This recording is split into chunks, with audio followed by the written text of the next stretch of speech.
살아있는 교회, 그러면 죽어있는 교회가 있는가? 그렇게 말할 수 있겠죠. 유럽 교회가 예배당이 술집으로 바뀌고 또 마트로 바뀌고 또 뭐 심지어는 귀신 체험장이나 이런 곳으로도 리모델링 당하고 있고, 지금으로부터 한 10년 전 통계에도 1년에 1,400개의 예배당이 리모델링 되고 있었다고 그러니까 지금은 더 심하겠죠. 그것이 바로 죽은 교회가 아닌가 하는 생각이 듭니다. 예수님도 소아시아 7교회가 요한계시록의 사도 요한이 기록했던 소아시아 7교회 중에 4대 교회라고 하는 교회가 있는데, 예수님이 4대 교회에게는 칭찬이 한마디도 없으시고 책망만 하셨어요. 그 책망 중에 하나가 뭐였느냐면, 아니 너희들은 이 세상의 문화, 이 세상의 문화에 어떻게 그렇게 물이 들어가지고 타협을 하고 그렇게 변했느냐. 그러면서 내가 네 행위를 안다. 너는 살아있다 하나 실상은 죽어있도다. 그렇게 표현하셨어요. 자, 우리 교회는 살아있을까 죽어있을까? 뭐 이런 생각. 뭐 예배당이 교회는 아니니까. 예배당이 잘 지어지면 살아있는 곳이고, 바깥에 치장을 잘하고 추리를 잘하면 야, 저 교회 좀 살아있네. 은한교회는 뭐 종탑에 추리도 않는데 저 교회 죽었나? 시험 들었나? 그런 것 아니지 않겠습니까? 교회는 건물이 아니라 저와 여러분들이 교회이기 때문에 여러분들이 살아있으면, 지금 살아있으나 죽어있으면 안 되죠. 그죠? 영적으로 살아있으면 우리 교회 살아있는 거겠죠? 아멘. 자, 그러면 살아있는 교회는 뭘까? 이제 오늘 말씀을 통해서 한번 살펴보겠습니다. 첫째는 하나님의 가족으로서의 교회다. 하나님의 가족으로서의 교회입니다. 오늘 19절 말씀해 보면 그러므로 이렇게 시작하죠. 지난 주일날 말씀 제목 여러분 생각나시죠? 뭐죠? 시작. 이제와 아니죠. 그때와 이제였죠. 그때는 예수 믿기 전에 얘기죠. 그때는 할례도 받지 않고 약속의 자녀도 아니고 외인이고 이스라엘 백성 바깥에 있는 사람들이고 이방인이었고, 그리고 하나님도 몰랐고 소망도 없었고. 그러나 이제는 그때와 이제 사이에 뭐가 있느냐면 예수님의 십자가가 있다고. 예수님의 십자가가 이게 얼마나 중요한지 모른다. 여러분 그 13절 말씀에 대표적으로 13절 말씀 한번 보겠습니다. 시작. 이제는 전에 멀리 있던 너희가 그리스도 예수 안에서 그리스도의 피로 가까워졌느니라. 그리스도의 피, 원색적인 표현을 했는데 좀 섬찟하죠. 그래도 이 피가 굉장히 중요해요. 피는 생명이거든요. 피를 다 쏟으면 죽잖아요. 그리스도의 피가 우리를 살렸다는 거예요. 그리스도의 피가 유대인 성도와 이방인, 지금 에베소 쪽에 있는 이방인들이 예수 믿은 그 성도가 하나 됐다는 거예요. 그러니까 하나 될 수 없죠. 유대인들은 이방인을 개 취급해서 문화적으로. 이거 정말 이건 심한 거죠, 그죠? 심지어 그 예루살렘, 그 다음에 중간에 사마리아, 그 다음에 북쪽에 갈릴리잖아요. 이렇게 우리 유대인 이스라엘 땅의 지도를 보면, 그럼 갈릴리 사람들이 사마리아를 거쳐서 예루살렘 성지를 와야 되는데 이 사마리아 더러운 땅이라고 우회해서 오는 거예요. 요르단으로 해가지고. 또 예루살렘 사람들이 갈릴리 가려고 그러면 다시 북쪽으로 갈 때 요르단을 거쳐서 사마리아 안 밟고 가는 거예요. 요한복음 4장에 보면 예수님께서 일부러 사마리아 땅을 지나가야겠노라 이렇게 표현했어요. 요한복음 4장 1절에 그렇게 표현해요. 의지적으로 그 말씀은 모든 문화와 모든 그때의 역사적인 배경을 깔고 주님이 의도적으로 말씀하신 거예요. 나는 인자는 이 사마리아 땅을 지나가야 되겠다. 그래서 지나가시다가 낮 12시에 물동이이고 우물가의 여인, 그죠? 그 여인을 만났잖아요. 사마리아 한 여자. 그래서 예수님이 목마른 자에게 메시아가 필요하다고 복음을 전해주셨고, 그 여인은 예수님을 만나고 너무 감격해서 물동이를 내버려두고 동네를 뛰어들어가면서 그 남편을 5이나 바뀌어가지고 동네에서 소문난전을 알아서 남들이 다 낮잠 자고 그 더위에 전부 그늘에 쉬고 잠자는 그 시간에 자기 물 길러 왔다가 예수님 만나고 감격해서 그들의 낮잠을 깨웠던 사마리아 사람들이 내가 만난 예수님 만나시오. 그랬던 것이 요한복음 4장 사건이에요. 그러니까 그렇게 사마리아 사람들을 무시하고 이방인을 무시했고 에베소의 그 헬라 문화권에 있는 사람들을 무시했던 유대인들이 예수를 믿고, 그 다음에 이방인도 예수를 믿고 둘이 하나가 되는데 예수 피로. 따라서 예수 피로.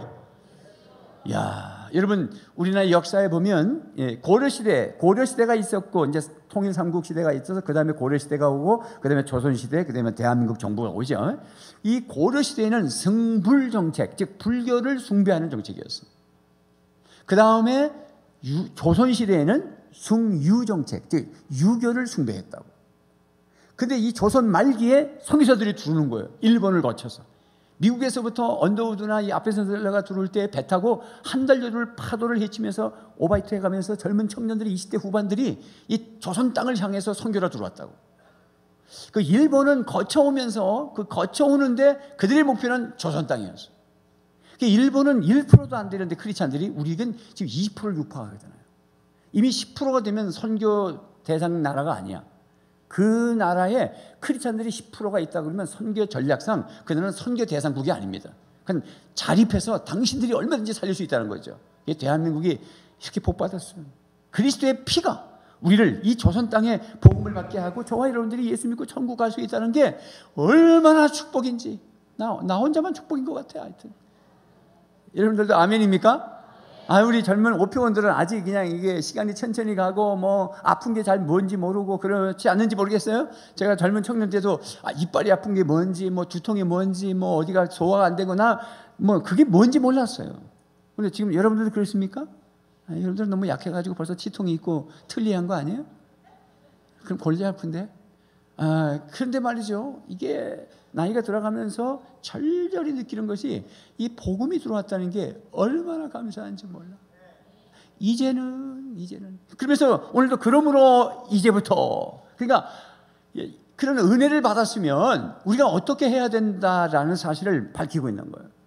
그러면서 이제 살아있는 교회는 어떤 교회냐라고 할 때 첫째는 가족으로서의 교회다라는 것이죠. 그래서 19절에 그러므로 이제부터는 너희는 거기서 한번 같이 읽어봐요. 시작. 너희는 외인도 아니요 나그네도 아니요 오직 성도들과 동일한 시민이요 하나님의 권속이라. 세 번역으로 보니까 같이 읽어요. 시작. 그로부터 이제부터는 여러분은 외국 사람이나 나그네가 아니요 성도들과 함께 시민이며 하나님의 가족입니다. 이렇게 했어요. 누구 가족이다? 하나님의 가족이에요. 예수님의 은혜로 말미암아 에베소라고 하는 이방인들이 믿는 유대인들과 함께 같은 가족이 됐다는 거예요. 너희란 말은 교회를 말하면서 이게 하나님의 가족이 됐다는 거예요. 하나님의 가족. 같이 하나님을 아버지라 부르고. 그래서 18절 말씀을 이렇게 끝났지 않습니까? 18절 한번 볼까요? 시작. 이는 그로 말미암아 우리 둘이 한 성령 안에서 아버지께 나아감을 얻게 하려 하심이라. 아버지께 나아가면 용돈 줘요. 아버지께 나아가면 응답받아요. 하나님 아버지의 사랑을 받아요. 할렐루야. 제가 고등학교 때 우리 친구 하나가 아버지가 인천 부시장이었어요. 그래서 한번 부시장 아버지를 찾아간다고 해서 나하고 같이 갔어요. 시청에. 그랬더니 비서가 나와가지고 90도 각도로 우리 친구한테, 우리 그때 고등학생인가 교복 입고 갔잖아요. 그러면 뭐 벌써 교복 입었으면 몇 학년인지 뭐 아인지 알 수 있잖아요. 그런데 90각도로 딱 인사하면서 뭐라 그러냐면 도련님 오십니까? 깜짝 놀랐어요. 그러더만은 옆에 누구냐 그러니까 우리 친구가 내 친구야 그랬더니 아이고 도련님 친구님도 오셨습니까? 지금 같으면 말도 안 되는 거 얘가 갑질에다가 뭐 이런 얘기 하잖아요. 그래서 딱 들어갔죠. 그 아버지 부시장님이 계신데 친구도 왔나? 아니도 왔나? 그러더만은 갈 때는 이렇게 지갑을 꺼내가지고 용돈을 아들에게 주는데 하면서 지갑이 왜 안 나오나? 거꾸로 베꼈대. 용돈을 주는 거예요. 그러면서 아들 용돈 필요하지? 이러면서 그러더니 아니 너도 필요하지? 할렐루야. 그는 유대인이고 난 이방인일 수 있잖아요. 그러니까 우리 친구가 되니까 같은 아버지라고 부르고 어떤 때는 제가 너무 아버님, 어머님 그러니까 언젠가 화를 내면서 야, 왜 우리 아버지가 네 아버지냐? 친구가 그러더라고. 여러분, 우리 하나님 아버지가 우리 아버지라고 하는 표현은 상속권이 있다는 얘기 들으셨잖아요. 왕권이 있고 제사장권이 있고 두 배의 상속권이 있다고. 그러니까 유대인도 상속권이 있지만 이방인도 상속권이 있어서 같이 아버지한테 하나님의 아버지의 가족이 됐다는 거예요. 이게 권속이라는 것은 뭐냐면 이 권리라는 거잖아요. 이건 법적 상속권, 법적 가족으로 되어졌다. 그런 의미에서의 권속입니다. 과거에 그때는 외인이었고 뭐 나그네였고 외국 사람이었고 하나님도 없고 소망도 없었고 저 불순종하는 악한 사람들, 불순종하는 사람들 위에 악령에 지배받아서 진노의 자녀였던 너희가 하나님을 아버지라 부르면서 유대인과 예수 믿는 크리스찬들 함께 하나님의 가족이 됐다는 거, 이게 얼마나 귀한 거예요. 여러분, 우리는 가족이다. 시작. 우리는 가족이다. 사실은 말이죠. 우리가 가족인데 뒷사람은, 옆에 사람은 좀 목장 식구들끼리 같이 앉아서 잘 아는데 뒷사람을 모른다는 거예요. 우린 가족인데. 그래서 어떻게 하면 이게 서로 좀 정말 가족처럼 사랑할 수 있냐? 우린 가족이라는 사랑하는 공동체잖아요. 수술실에 들어가면 바깥에서 기다리면서 울고, 하늘에 계신 우리 아버지의 이름이 거룩히 계시면 주기도문을 몇 번 외우면서 1시간, 2시간, 4시간을 기다리고 애타게 기다리고, 이게 가족이잖아요. 집에 들어가면은 가족들이 서로 같이 밥을 먹고 어떻게 지냈냐 그러고, 또 속세게 가지고 가출하면 또 그거 찾아 나선다고. 가족이니까. 이게 가족이잖아요. 그래서 그러면 우리가 가정교회가 가족이라고 하는 개념에서 시작된 건데, 예수님의 생각도 이렇게 큰 교회를 생각한 게 아니에요. 그 당시에 예수님의 교회, 예수님이 상계했던 교회들은 다 가정교회였고, 예수님이 승천하시고 성령이 오심으로써 초대교회도 다 가정교회로 있었단 말이죠. 그러면 시대가 지금은 21세기니까 이럴 수밖에 없다. 그렇지 않아요. 이런 문화가 언제부터 왔는지 아시는 분은 아시겠지만, 콘스탄티 대제, 로마의 황제가 기독교를 국교화하면서 건물을 짓고 그 안으로 모으기 시작해서 이런 문화가 생긴 거예요. 이게 당연시 된 거예요. 그리고 간판을 교회라고 붙이니까 마치 이 예배당이 교회인 것으로 착각하게 만든 거예요. 제가 신대원의 그 신학위원으로서 그 여름과 겨울에 이제 세미나를 주도하고 목사님들 계셔서 뒤에 이제 이렇게 앉아서 저도 배우고 하는데, 신대원 교수님들이 강의를 하는데 새롭게 배워지는데, 그분들의 사진을 이렇게 보여주면서 한 교수님이 강의를 하시는데, 과거에 초대교회가 어떤 모습이, 그 당시는 그분은 가정교회 관계 없는 분이에요. 그냥 얘기하는데, 가정교회 터가 있는, 가정교회라고 하는 가정이 구조가 다 같이 모일 수 있는 응접실이 크게 만들고 작은 방들이 있으면서 그런 터들이 발견되고, 그 다음에 세례를 받았던 그런 곳도 있고 말이죠. 이렇게 정말 가정교회가 있었더라고요. 왜 그랬을까? 가족은 서로 알고 생각해주고 기도해주고 참아주고 위해주고 신방해주고 눈물 흘려주고 사랑하고 용서해주고, 이게 가족이잖아요. 여러분 아버지가 들어가는데 둘째 아들이 아버지 들어오는데, 아저씨 누구예요? 그러면 아주 권리 잡은 거잖아요. 또 아버지가 집에 있다가 딸이 들어오는데, 야, 넌 누구냐? 그러면 치매나 아니면 이상한 분이죠. 그러니까 우리는 알아야 되는 거죠. 그래서 가정교회라고 하는 것에서 가정의 구성원은 그냥 셀이나 구역존녀가 아니라 스피릿이 뭐냐면 가족의 개념입니다. 그래서 가족은 바꾸지 않습니다. 가족은 여러분 실증 난다고 옆집 아저씨하고 바꿔서 살지는 않잖아요. 딸들도 바꾸고 그렇지 않잖아요. 그렇기 때문에 우리는 그동안 가정교회가 7년 됐고, 어떤 분들은 순서그룹 때부터 당신을 지원했기 때문에, 저분 목자를 나는 지원한다 했기 때문에 순서그룹부터 지원해서 거의 20년 동안 같이 있는 분들 계시다고 그래. 그래서 어떤 목자님이, 제가 뚜껑이 열립니다. 그게 왜 그러냐 그러니까 18년 동안 쳐다보는데, 똑같은 사람 바라보는데 열통 터진대. 왜 열통 치냐 그러니까, 집사님인데 주일날 오후도 빠지지, 수요일날 성령집회도 안 나오지, 새벽기도도 한 번도 안 나오지. 제가 목자로서 열통이 터집니다. 그래서 나도 열통 터진다 그랬어요. 그때가 자기가 그러더라고. 목사님의 마음을 제가 안다는 거야. 왜 여러분 목원 식구들 목자 열통 터지게 하십니까? 지금 잘 모이고 영혼군도 좀 하고, 그래도 내가 그랬어요. 그래도 그게 아버지 마음이다. 열통 터지는 건 아버지 마음이다. 아버지가 돼보면 열통 터지는 게 뭔 줄 알지, 안 되면 그건 몰라. 열통도 안 터지고 니까지 그래라 그리고 내버려 두고 사는 사람 얼마나 많은데, 그 애사를 가지고 그분들의 신앙을 채워주는, 책임져 주는 게 그게 목자고 그게 가족이지. 그래서 그렇게 열통 터질 때는 그냥 천천히 그냥 그러려니 하고 그렇게 살아라 그랬어요. 그래서 아멘 그랬습니다. 여러분, 가족은 정말 귀한 겁니다. 예수님도 어머니나 형제자매가 옆에 사는 때 종교 지도자들이 네 어미고 네 형제고 그럴 때 뭐라 그랬어요? 내 어미와 내 형제자매는 아버지의 뜻대로 행하는 자야 돼야 된다. 그가 내 모친이고 내 형제고 자매다.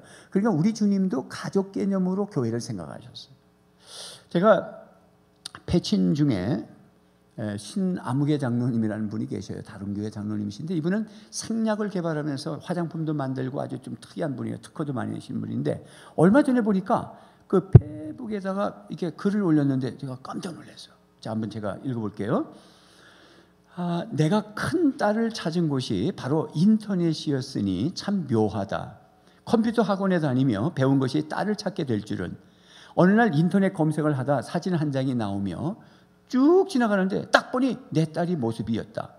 어릴 적 잃어버린 내 딸, 순간 숨이 멈추고 말지경이었다.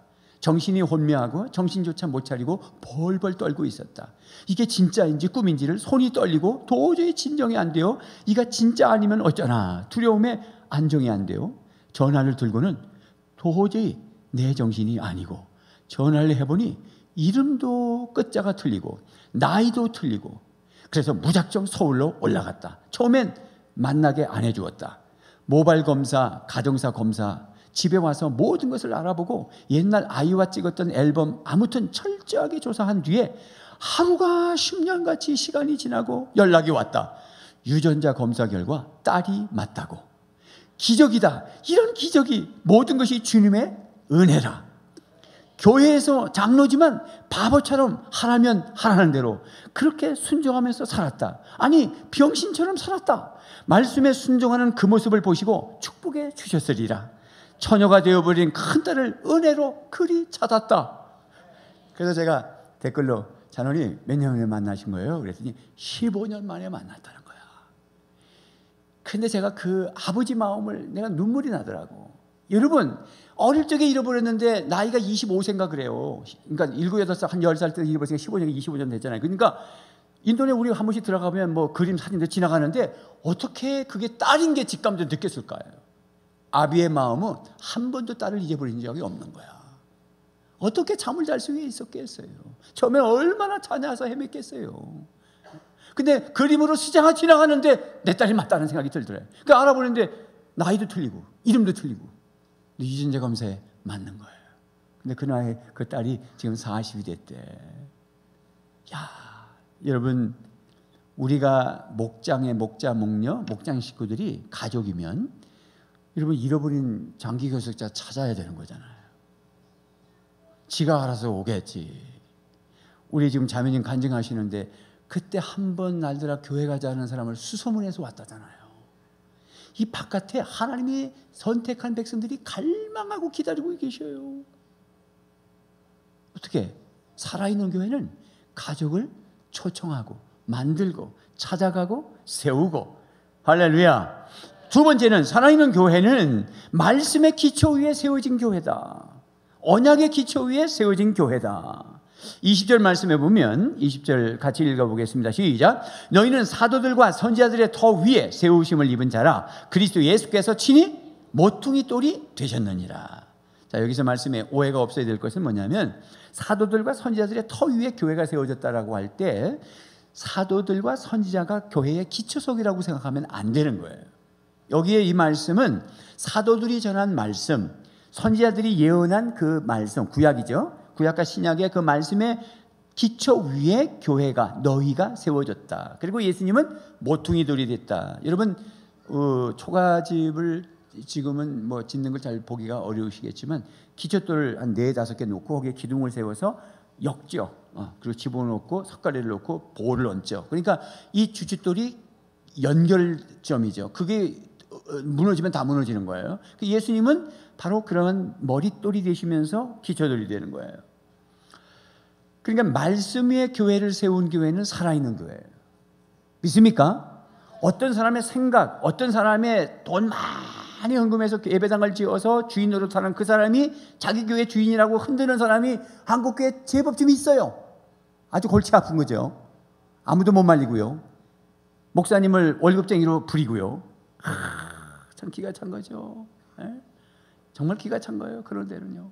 말귀도 못 알아듣고요. 와, 제가 시골에 가락교회에 있을 때 모교회가 그랬어요. 와, 그 장로님 진짜 내가 보기만 해도 겁이 날 사람이에요. 목사가 반 미치더라고요. 그분 돌아가셨어요. 스트레스 받아가지고.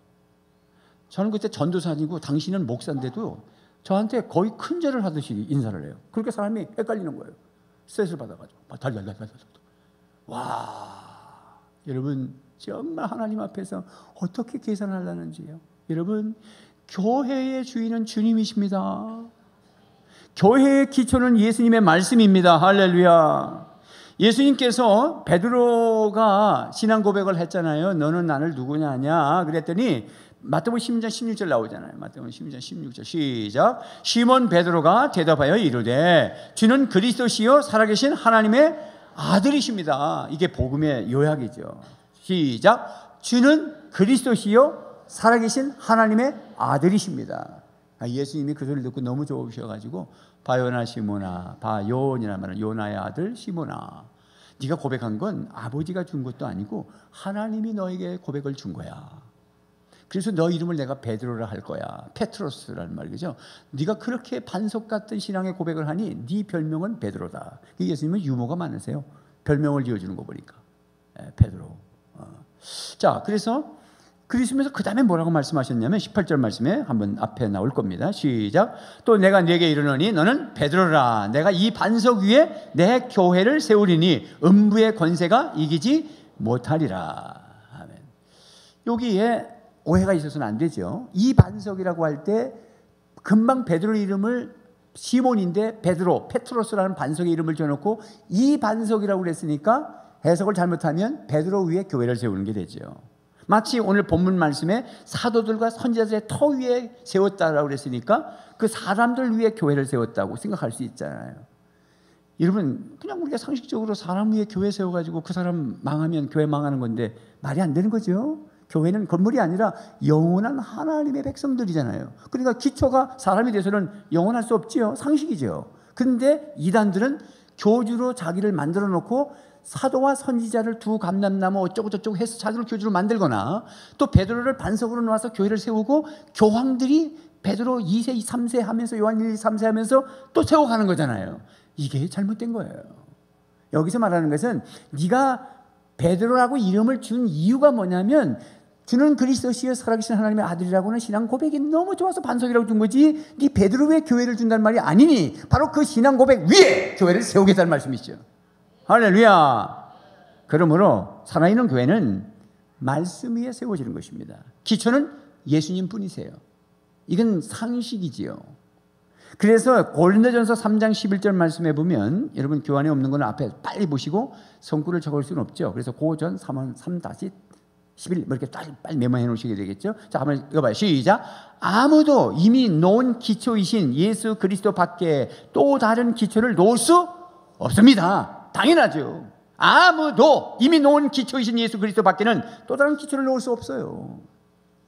여러분, 살아있는 교회는 말씀이 기초 있고 그 말씀이 살아있기 때문에 그 교회가 살아있는 것입니다. 여러분이 살아있으려면 말씀이 여러분 속에 살아있어야 돼요. 여러분 속에 말씀이 있어야 돼. 네가 내 안에 거하고 내 말이 너희 안에 거하면 무엇이든지 원하는 대로 구하라. 그러면 주신다는 말씀이 뭐냐면 살아있는 말씀을 붙잡고 있으니까 네가 구하면 하나님이 말씀 안에서 얼마든지 응답 주신다는 거잖아요. 자, 히브리서 4장 12절 13절을 새 번역으로 보겠습니다. 자, 앞에 나옵니다. 시작.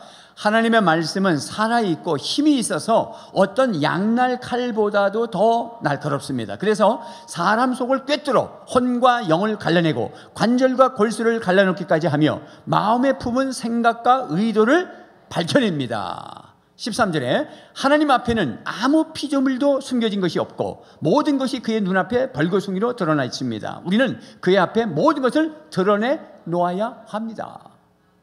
여러분, 하나님 앞에서 여러분 속일 수 있어요? 하나님은 우리의 중심을 보시고 생각도 다 아세요. 그러니까 말씀이신 주님이 우리를 다 알고 주님의 말씀이 우리를 알아요. 이게 말씀을 다 전하면 여러분들이 가는 말씀에 와서 막 와 닿거든요. 어떤 분은 목사님 내 마음을 그냥 꼬집어요. 꼬집은 거 불쾌한 거예요? 은혜 받은 거예요? 말은 잘해 하여튼. 그런데 불쾌하지요. 근데 불쾌하게 생각하지 마시고 은혜 받으신 거예요. 여러분, 아무나 말씀이 꼬집지 않아요. 멍청한 사람은 그냥 오늘 졸아요. 근데 오늘 분명히 말씀은 뭐냐면 네 혼과 영과 관절과 골수까지 네 생각과 마음도 다 뒤집어 놓는다는 거야. 어째 목사님 그렇게 말씀을 뒤집어 놓습니까? 은혜 받으신 거예요. 그땐 뭐 하는 거냐? 그 다음 13절에 뭐예요? 드러내놔라. 회개하라는 거예요. 그래야 여러분이 사는 겁니다. 자꾸 분노가 일어나는 거는 마귀가 주는 거예요. 마귀는 말씀을 빼앗아간다고 그랬잖아요. 왜?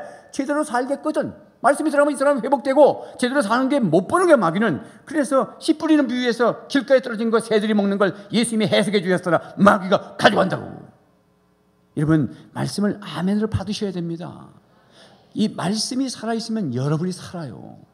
여러분 힘드시죠? 어떻게 회복할 수 있을까? 어떻게 첫사랑을 회복할 수 있을까? 말씀이 회복되셔야 됩니다.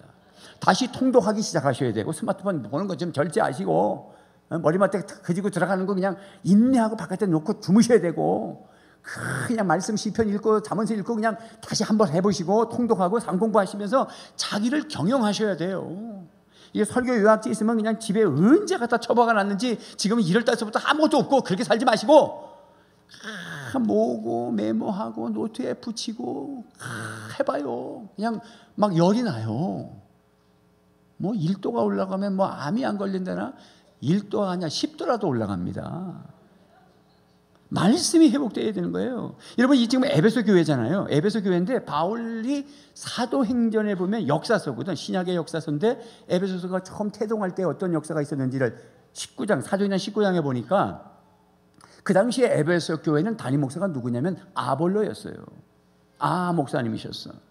이 아 목사님이 선교 현장에 고린도 교회, 즉 에베소는 터키 지역이고 고린도는 그리스 지역이거든요. 고린도 항구 도시에 있는 고린도 교회에 방문을 가셨어. 교회가 비어 있잖아요. 그래서 에베소에 바울 사도가 내려갑니다.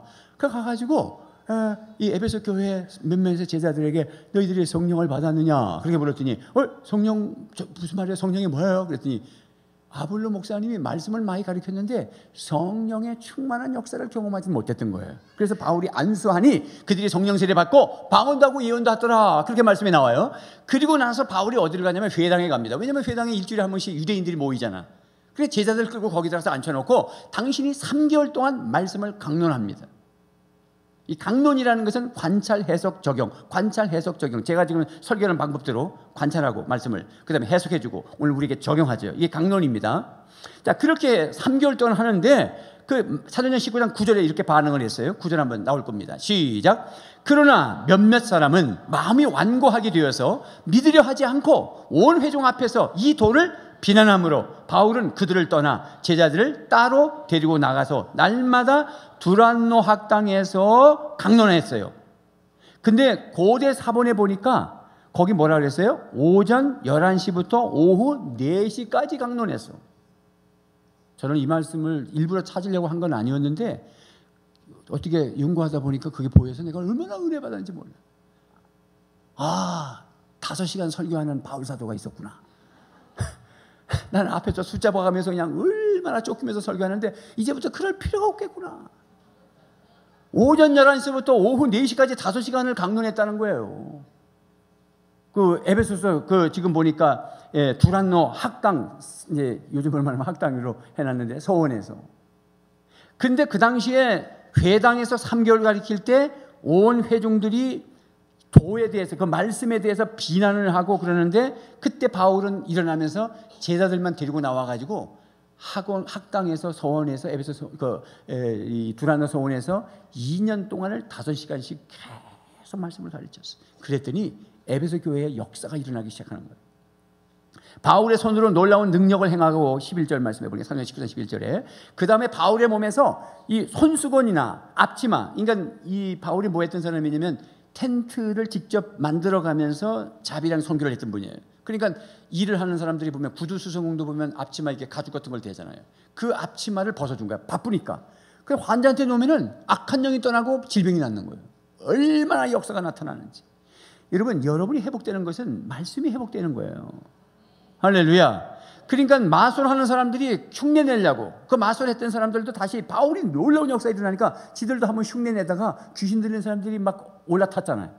바울도 알고 예수님도 알지만 너는 누구냐 이래가지고. 그래서 마술하는 사람들이 마술책을 다 바울 앞에 가져와서 불태웠더라. 그러면서 예수님의 이름을 높였더라. 그렇게 나오죠. 그리고는 19장 20절 말씀에 이렇게 표현합니다. 한번 읽어보겠습니다. 시작. 이렇게 하여 주님의 말씀이 능력 있게 퍼져나가고 점점 힘을 떨쳤다. 저는 우리 연합교회를 앞으로 계속해서 건강하게 끌고 나가는 방법은 여러분이 무슨 소리 해도 말씀을 제대로 증거하는 것입니다. 말씀을 제대로 가르치는 것입니다. 목사님 어렵습니다. 그러면 좀 쉽게 하려고 노력은 하지만 방법을 바꾸진 않을 것입니다. 한 줄 읽어놓고 예화 하나 꽉 들어가지고 그런 죽을 끓여 먹이는 식으로 말씀 전하지는 않을 것입니다. 그러니까 아예 각오하고 말씀을 배우셔야 됩니다. 여러분들이 살 수 있는 방법은 말씀이 회복되는 거예요. 우리 교회가 회복되는 것은 말씀이 제대로 전해지는 거예요. 그래서 이것이 이웃으로 흘러가야 됩니다. 그것이 주님이 원하시는 꿈꾸는 교회, 사랑하는 교회예요. 자, 그 다음에 세 번째는 하나님의 거처로서의 교회다라는 것입니다. 21절 22절입니다. 시작. 그의 안에서 건물마다 서로 연결하여 주 안에서 성전이 되어가고 너희도 성령 안에서 하나님이 거하실 처소가 되기 위하여 그리스도 예수 안에서 함께 지어져 가느니라. 제가 읽으면 여기에 지금 한 20%만 읽고 나머지는 그냥 와요. 아주 그 무임승차하는 분들이 계셔. 왜 여러분 기차 타고는 티켓 검사 안 하니까 그냥 무임승차하십니까? 다시 읽겠습니다. 21절 22절 시작.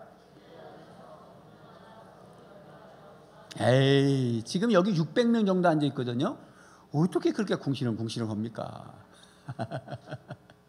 이게 소리를 낸다는 게 굉장히 중요해요. 이게 유대인 교육법에서 또 옛날에 우리 서당에서 하늘 전다 지금 소리 낸다는 거. 그래서 요즘 명문대 가는 애들이 소리 내면서 공부를 하기 시작했다잖아요. 지금 방법이 바뀌었어요. 이 소리를 내면 뇌가 활성화되는 거예요. 뇌가 막 움직이는 거예요. 그래서 소리를 내면서 자기가 안으로도 듣고 바깥으로 해서 다시 듣고 그러면서 이게 말을 하면 뇌 회전이 빨라지거든요. 그래서 입력이 바로 되고 암성이 되어지고 똑똑한 사람이 된다는 거예요. 그러니까 여러분 뭐 꼭 그래서가 아니라 어떻게 말씀을 읽는데 지금 벌써 입이 안 열린다는 거는 지금 굉장히 힘든 거예요. 지금 인생이. 여러분의 인생을 어디다가 얹어놔야 되냐면 사도들과 선지자들의 터 위에 얹어놔야 돼요. 인생을. 말씀의 터 위에 얹어놓으셔야 돼요. 할렐루야. 목사만이 아니라 사업하시는 분들은 더더욱 장사하시는 분들 손님 안 왔을 때 TV 보고 앉아서 있지 말아요. 휴대폰 걸쳐놓고 드라마 보고 있지 마세요. 어떻게 그렇게 장사를 해요? 난 장사해도 그렇게 안 할 거야. 어떻게 그렇게 합니까? 진짜 내가 무슨 장사를 해도 남들 잘한다는데 내가 똑같은 만약 음식 장사를 한다면 그냥 동일한 업적을 그냥 온 전국을 다 다니면서 먹어볼 것이고 어떻게 양념 쓰는지 그냥 무슨 술을 해도 알아볼 것이고 그냥 완전히 분석해가지고 뭘 해도 하지 그렇게 그냥 앉아서 TV나 보고 앉아있고 스마트폰 거치해놓고 드라마나 보고 앉아서 그렇게 팔이 날리고 그렇게 하면 안 되는 거예요. 우리 예수 믿는 사람들은 아주 깨끗하고 뭐 비둘기같이 그리고 뱀같이 지혜로워. 주님이 뱀에다가 주위에서 뱀에다가 지혜로우셔야지. 여러분 말씀이 회복되셔야 됩니다. 할렐루야. 여러분의 장사를 말씀 위에 놓으시고 여러분의 인생을 말씀 위에 걸쳐 놓으세요. 할렐루야. 예수 믿는 거 표시 안 내려고 다 떼고 그러지 마세요. 아 참말로 교패 붙이고 보니까 그냥 칼로 다 떼가지고 막 그런 사람이 없어. 근데 괜히 이렇게 상상해서 하는데 꼭 한 사람이 꼭 걸린다니까. 어째 목사님 또 아시나 그래가지고 시험들 그러지 마시고 그냥 막 나오는 소리야. 이거 막 적용하는 거예요. 그러니까 이게 예수 믿는 표시를 안 내려고 하는 사람들이 있어요. 왜? 자신이 없다는 거지. 괜찮아요. 실수해도 괜찮아요. 그러나 우리는 지어져 가는 거예요. 여기 말씀이잖아요. 마지막에 뭐냐면 함께 지어졌다가 아니에요. 지어져 간다는 것은 뭐냐면 미성숙하지만 목표가 분명하다. 주님 오실 때까지 교회는 지어져 가는 거예요. 그렇게 하면 주님이 다 책임져 주시는 겁니다. 그 유대인 성도들과 이방인 성도들이 한 몸이 돼서 거처가 되고 하나님이 거기 거하신다는 거야. 이야, 얼마나 감사한지. 이 말씀을 들어보면요. 그러니까 하나님이 거처하는 장소가 아브라함 시대 족장 시대는 제단이었어. 광야 시대 출애굽 시대에는 성막이었고 그 다음에 가나안 땅에 들어가서는 솔로몬이 성전을 지으면서 거기에 하나님이 거처하셨어요. 그리고 예수님이 오셨잖아. 그때는 헤롯 성전이라고 그러는데 헤롯이 예배드렸단 말이 아니고 그 사람이 이제 왕이니까 유대인들을 퍼플림이죠. 일종의 군중을 잘 다듬어서 잘 끌고 나가고 싶어서 인기 얻으려고 성전을 개축해줘서 헤롯 성전이죠. 예수님이 그 성전을 쳐다보면서 저것을 헐라 내가 3일 만에 다시 세우리라. 그러니까 유대 종교자들이 빨끈해가지고 수십 년 동안 이것이 왔고 또 저것을 짓는데 아직도 완공되지 않은 상태예요. 그게 얼마나 잘 짓는지. 그런데 어떻게 네가 3일 만에 세우냐? 그러니까 사도 요한이 요한복음에서 뭐라 했냐면 자기의 육체를 가리키미로라. 그러니까 예수님이 성전이셨어요.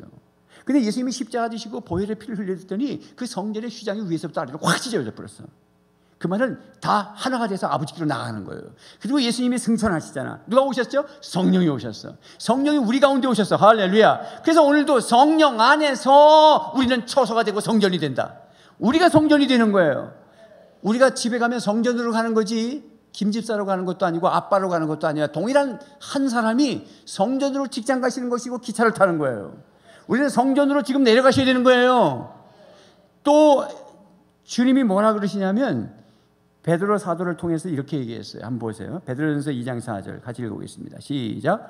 주님께 나아오십시오. 그는 사람에게는 버림을 받으셨으나 하나님께 택하심을 받은 살아있는 귀한 돌입니다. 그걸 갖다 우리 개역성경 산돌이라고 했지만 세번역에서는 살아있는, 그래서 교회가 살아있다는 거예요. 예수님이 산돌이야, 살아있는 돌이야. 근데 우리도 살아있는 돌이라는 거예요. 베드로 사도가 자기가 반석이고 페트로스라고 하는 이름을 주니까 이 사람은 돌에 대해서 아주 관심이 많아. 베드로 사도가. 자, 이렇게 했어요. 5절 시작. 살아있는 돌로서 여러분도 집 짓는 데 사용되어 신령한 집이 됩니다. 그래서 여러분은 예수 그리스도로 말미암아 하나님께서 기쁘게 받으실 신령한 제사를 드리는 거룩한 제사장이 되십니다. 우리가 누구다? 거룩한 제사장이야. 성전이면서 제사장이야. 예수님도 성전이시면서 대제사장이셨잖아요. 근데 올라가시고 성령을 우리에게 보내주시면서 우리가 성전이면서 동일시 거룩한 제사장이야. 그래서 오늘 예배 드리러 오신 거예요. 여러분 이렇게 상상하셔야 됩니다. 여러분 제가 이렇게 가운은 안 입지만 예를 들어서 그 제사장 가운을 입고 에봇을 붙이고 여러분 다닌다고 생각하셔야 됩니다. 그런 옷 입고는 등산 가지 않겠지, 주일날. 그렇게 에봇을 붙이고 제사장복을 입으면서 호프집에 가서 앉아있지는 않겠지. 그 제사장복을 입고 오후에 예배가 교회에서 이루어지고 있는데 제사장은 없고 야구장에 가 있지는 않겠지. 낚싯배 타지는 않겠지. 여러분 우리는 제사장이고 성전이라는 걸 잊지 마시고 사셔야 된다는 거예요. 지금 왜 하나님이 이런 말씀을 하시냐면 만물 충만까지 교회를 통해서 역사하시려고 내가 네 안에 들어가 있어 줄게 라고 하는 것입니다. 요즘에 그 뭐 트랜스포 같은 영화 1, 2, 3, 4편 이게 나오는데 그냥 후당탕 돼서 제가 한 편인가 두 편 보다가 막 세 편, 네 편은 안 봐. 아이고 애들 같아서. 근데 말이죠. 그 로봇 안에 사람이 들어가서 움직이잖아요. 거기에 복음이 있다는 걸 제가 깨달았어. 하나님이 내 안에 오셔서 내 안에 들어서 나를 움직이시고 싶은 거야. 당신의 입으로, 당신의 눈으로, 당신의 손으로, 당신의 발로. 할렐루야. 근데 내 안에 내가 들어있어서 내 마음대로 산다는 건 사사시대야, 사사시대. 야, 요즘 세상은 못 말려요. 점점 사악해져. 여러분, 이 세상은 가면 갈수록 악해집니다. 그런데 요한계시록의 마지막 22장을 끝맺으면서 뭐냐면 세상은 악한 자는 더욱 악해지만 의로운 자는 더 의로워집니다. 여러분 마음은 어때요? 점점 의로워집니까? 점점 사악한 마음이 자꾸 듭니까? 한번 그냥 마음이 틀리면 그냥 죽도록 믿고 그냥 그거는 아주 골치 아픈 거예요. 푸셔야 돼요. 화목하셔야 돼요. 믿습니까? 근데 세상은 안 그렇거든요. 세상 닮지 마셔야 됩니다. 우린 제사장이에요. 요즘 뭐 여러 가지 동영상 나오는 것 중에서 막 보니까 막 여학생이 막 노인석에 앉아가지고 할아버지가 일어나라 그랬더니 이 고등학생 여학생이 할아버지한테 욕을 하는데, 이야, 그 아이만의 문제가 아니라 오늘날 현주소예요. 할아버지가 뭔데 나한테 뭐라 그래? 이 자식이라뇨! 내가 안고 싶은데 고발해 이러고요. 동영상 나오는데 정내미가 떨어져요. 어쩌면 좋을까? 이것이 세속화가 교회 안에 들어오면 안 돼요. 권위를 무시하고 어른들을 무시하고. 아니에요. 예를 갖추세요. 우리는 제사장입니다. 주님이 왜 제사장이라고 말씀하시죠? 섬기는 제사장이고 살리는 제사장이고 신령한 제사를 지내고 하나님을 예배하고 하나님을 만난 사람들이고 하나님이 내 안에 계셔서 우리가 성전이 직장 가시는 거예요. 그래서 에베소서는 만물 충만이 뭐라고 그랬어요? 계속 반복하고 있지 않습니까? 5장으로 가면 부부 얘기하잖아요. 6장에 가면 부모와 자식 간에 얘기하잖아요. 그리고 상전과 종입니까? 직장의 사장과 직원들 얘기하잖아요. 근데 마귀가 장난하기 때문에 하나님의 전신갑주를 입은 군사로서의 교회, 그리고 끝나잖아요. 아멘입니까? 자, 사진 한번 보여주세요. 사진. 네. 저 사진을 보시면서 제가 읽을 테니까 잘 보십시오. 지난 2014년 대한항공 승무원은 무릎을 꿇었다. 조현아 전 부사장의 이른바 땅콩 회항 사건이다. 땅콩을 서비스 매뉴얼대로 제공하지 않았다는 이유로 전 부사장은 여 승무원과 사무장 박 사무장이라는 사람의 무릎을 꿇렸다. 현재까지 이 사건은 대한민국의 대표적인 갑질 사례로 기억되고 있다. 그런데 이와 정반대되는 사건이 벌어졌다. 한 승무원도 기내에서 무릎을 꿇었다. 하지만 여기에는 한 사람을 울릴 만큼 감동적인 이유가 담겨져 있었다.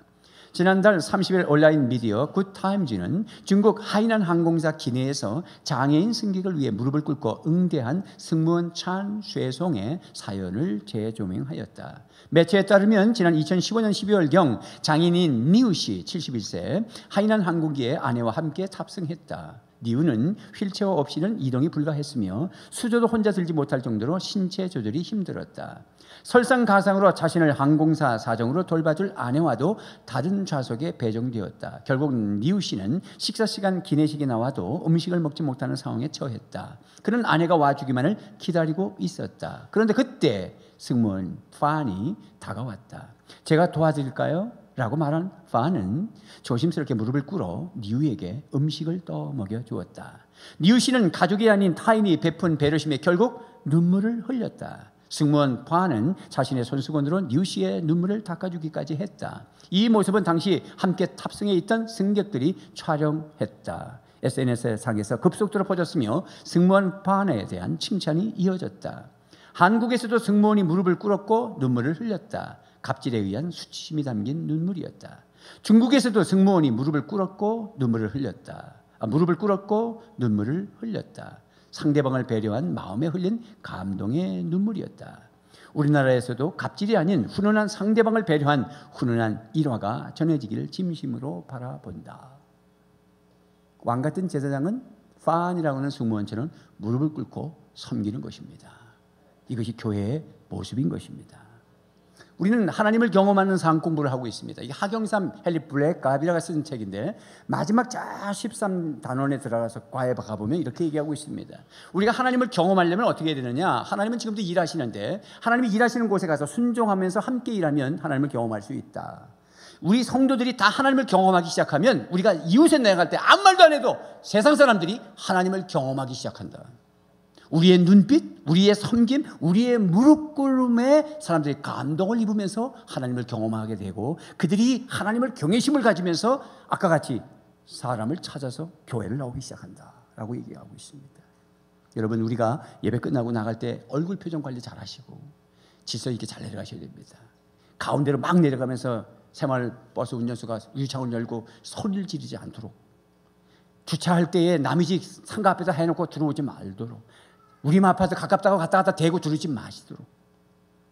저는 토요일 되면 저녁 먹으러 사택에 갈 때 차를 가지고 가서 파킹하고 그리고는 대중교통을 타고 옵니다. 그리고 교회는 내가 VIP 자리가 뭐 다 자리에 비어 있어도 저는 대중교통을 이용해요. 얼마나 행복한지 몰라요. 왜 그렇게 행복하죠?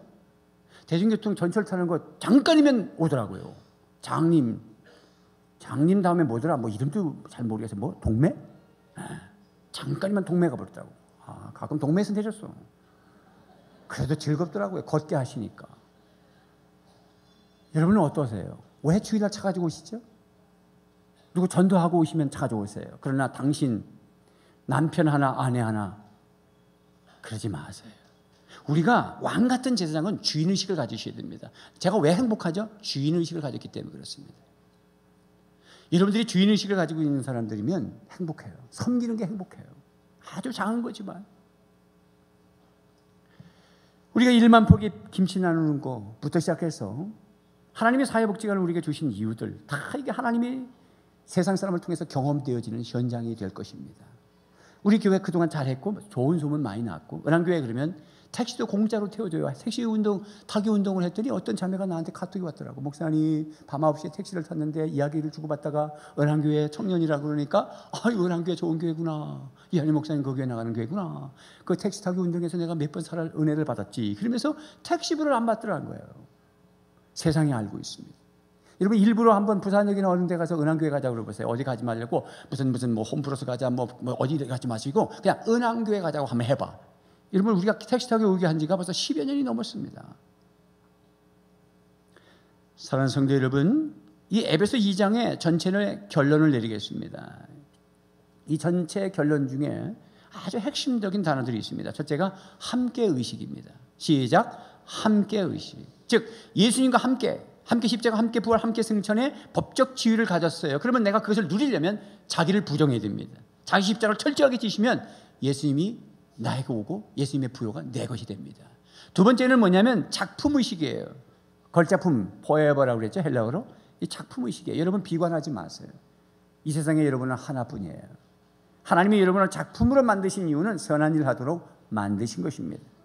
세 번째는 한몸 의식입니다. 나 하나 잘 믿으면 되지, 나 하나 어쩌고 저쩌고, 이거는 아주 이기적인 거예요. 이게 세상이에요. 그러나 교회는 함께 의식이 필요하고요, 다른 사람과 몸 의식을 가지셔야 됩니다. 판이라고 하는 승무원이 무릎을 꿇고 먹여줬던 그 모습은 그 항공기의 가족이라고 생각하기 때문에, 저도 비행기를 타지만 마지막 멘트가 그럽니다. 마지막에 내릴 때 여러분 뭐 아시아나 항공이든지 뭐 대한항공이든지 무슨 항공을 이용해 주셔서 너무 감사합니다. 여러분 돌아가실 때 아주 여행 잘하시고 돌아가실 때에도 저희 항공사를 이용해 주시면 고맙겠습니다. 여러분들을 가족처럼 모시겠습니다. 꼭 그렇게 하죠. 여러분 가족은 한몸 의식이 있는 거예요. 누가 죽이고 싶도록 밉습니까? 여러분 올해 안에 안 풀면 당신 복 못 받아요. 푸셔야 됩니다. 하나님은 아셔요. 그렇게 감추고 기도한들 아무 소용이 없어요. 아버지하고 맺혀 있습니까? 제가 지난번에 그랬죠. 우리 청년들 아버지 찾아가서 무릎 꿇고 축복받으라고. 다 푸셔야 됩니다. 그게 몸의식입니다. 여러분 마지막에 이 성경 규절을 하나 띄우겠습니다. 누가복음 2장 14절 말씀입니다. 같이 읽겠습니다. 시작. 지극히 높은 곳에서는 하나님께 영광이요 땅에서는 하나님이 기뻐하신 사람들 중에 평화로다 하니라. 이 말씀을 우리는 이렇게 요약된 것을 가끔 봅니다.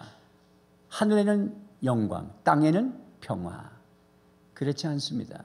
잘못 인용된 겁니다. 잘 보십시오. 지극히 높은 곳에서는 하나님께 영광이요, 아멘이죠. 땅에서는 하나님이 기뻐하신 사람들 중에 평화라는 것을 잊지 마십시오. 하나님이 기뻐하시는 사람들 속에 평화가 있는 거예요. 우리가 왕같은 제사장으로 화목하고 다른 사람을 살리려고 하는, 하나님 보실 때 너무 기쁨이 되는 사람은 평화가 오는 것입니다. 이런 숫자가 넘을 때 세상에 평화가 오는 거예요. 우리 교회가, 한국교회가, 세계교회가 그런 역할을 감당하는 것이 하나님의 비전이에요. 하나님의 꿈을 이루어드리는 연말이 되기를 주님의 이름으로 축복합니다. 기도하겠습니다.